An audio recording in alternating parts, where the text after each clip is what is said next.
कुछ व्याख्यानों में काफ़ी गहमा-गहमी हुई है, तो उसके लिए क्षमा प्रार्थी भी रहूँगा।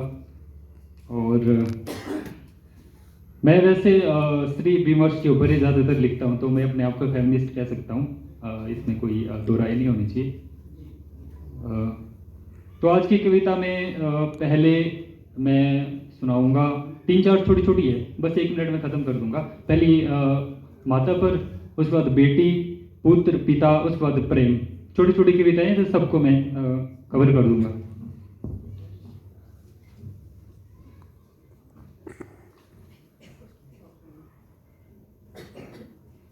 जी, माता के ऊपर मैंने लिखी हुई है कि हम लोगों को लगता है कि हमारे जो माता-पिता हैं, हमारी माएँ हैं, हमने उनको जो है घरों से बाहर निकालने का जो तमगा है, जो पहल की है, उसके श्रेय हम लोग लेते हैं, लेकिन असल में ऐसा नहीं है। तो इसके ऊपर मैंने लिखी थी कि जो कुछ भी निजी था सब छुपा दिया, लेकिन घर के कमरे से किचन का सफर तय करती माताओं ने नहीं छुपाए अपनी इच्छाओं के पर, उन्होंने दे दिए वहीं पर अगली पीढ़ी को संपूर्ण आज़ादी की शक्ल में, इस उम्मीद से कि अपने हिस्से के सफर भी शायद पूरे हो जाएं कभी। नई पीढ़ी को ये स्वीकार कर लेना चाहिए कि उनकी आज़ादी के पीछे ठीक पीछे उनकी माताओं के पर लगे हुए हैं। उनको रसोई से बाहर की दुनिया में लाने का और घुमाने का श्रेय तुम्हारे अकेले का नहीं है।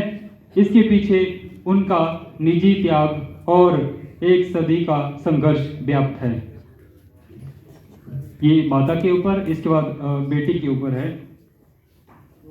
ये बहुत मार्मिक है और मेरी सबसे प्रिय रचनाओं में से भी है। आइए बैठिए समकक्ष मेरे, आइए बैठिए समकक्ष मेरे, सुनिए पीड़ा को प्रत्यक्ष मेरे। आइए बैठिए समकक्ष मेरे, सुनिए पीड़ा को प्रत्यक्ष मेरे।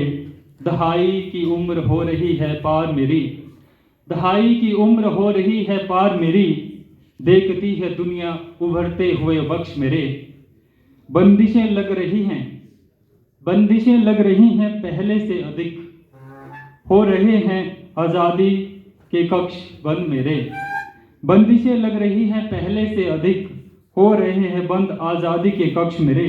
आइए बैठिए समकक्ष मेरे, सुनिए पीड़ा को प्रत्यक्ष मेरे।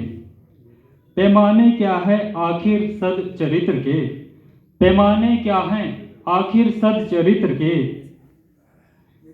वो चाहते हैं हर पहलू दक्ष मेरे। कुछ ही दिनों में लगने वाली है बोली मेरी, कुछ ही दिनों में लगने वाली है बोली मेरी। मैं चाहती क्या कौन सुनेगा पक्ष मेरे। आइए बैठिए समकक्ष मेरे, सुनिए पीड़ा को प्रत्यक्ष मेरे। नियति ने बनाया सोना, नियति ने बनाया सोना, नियत ने खिलौना, नियति ने बनाया सोना, नियत ने बनाया खिलौना। फेंकेगा कौन अब हक में अक्ष मेरे, फेंकेगा कौन अब हक में अक्ष मेरे। मेरा आंचल मैला नहीं था, मेरा आंचल मैला नहीं था किया गया, मेरा आंचल मैला नहीं था किया गया, थे अपने ही करीबी वो शख्स मेरे।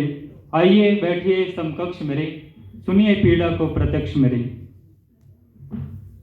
इसके बाद बेटे के बाद बेटे के लिए एक रचना है। उग आते हैं पर उम्र और जवान के, उग आते हैं पर उम्र और जवान के, ना कहा जाए सो कहना पड़ता है। उग आते हैं ऊपर उम्र और जवान के, न कहा जाए सो कहना पड़ता है। कम तेरी चिंता अवसाद की नदी में, कम तेरी चिंता अवसाद की नदी में, पत्थर कांटों संग बहना पड़ता है। आपत्ति विपत्ति श्रृंगार हो जाती है, आपत्ति विपत्ति श्रृंगार हो जाती है। इच्छाओं का दमन सहना पड़ता है। घर का बड़ा बेटा होना आसान नहीं है, घर का बड़ा बेटा होना आसान नहीं है, पिता की भूमिका में रहना पड़ता है।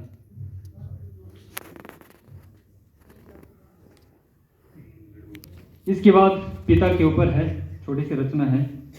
वो पीढ़ी हमारे रहते गुजर गई, वो पीढ़ी हमारे रहते गुजर गई जो पिता को ऊंचा बोलता हुआ सुनती थी। एक दौर ये भी है जब पिता सुनता है उसकी औलादें बोलती है ऊंचा, बहुत ऊंचा। वो सुनता है इसलिए नहीं कि वो बोल नहीं सकता, इसलिए कि गांव की कच्ची पगडंडियां अब सड़कों में तब्दील हो चुकी हैं। अब बच्चे रूठ कर जंगल नहीं जाते, वो जाते हैं सड़कों के रास्ते, उस चकाचौंध के सर्कस में जहाँ भव्यता ही दिव्यता का पर्याय है, जहाँ सब कुछ कीमती है सिवाय जान के। उसे भय है अपने बच्चों के रूठ कर चले जाने और फिर कभी ना वापस आने का।